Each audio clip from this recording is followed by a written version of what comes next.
ఓం నమ శివాయ. కార్తీక దీపారాధన గురించి ఈరోజు చెప్తానండి.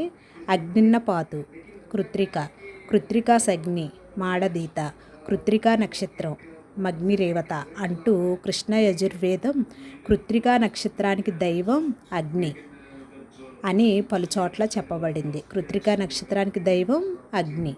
దాని ప్రకారం ఈ మాసంలో అగ్ని ఆరాధన ప్రత్యేకం. కార్తీక మాసంలో ఎక్కువగా దీపాలు అనేది వెలిగిస్తూ ఉంటామండి. అగ్ని అన్నమాట. అటువంటి అగ్ని ఆరాధనే కార్తీక దీపారాధన. కార్తీక మాసంలో ఎక్కువగా కార్తీక దీపారాధన చేస్తుంటాము. గుళ్ళకెళ్ళి ఇంట్లో కార్తీక దీపదానం కూడా ఇస్తూ ఉంటాము అర్చకులకు. కార్తీక మాసంలో దీపదానం విశేష ఫలితాన్ని ఇస్తుంది. ఈ మాసం దీపాల మాసం. దీపం అజ్ఞానం అనే చీకటిని నివారించి జ్ఞానం అనే ప్రకాశాన్ని కలిగిస్తుంది.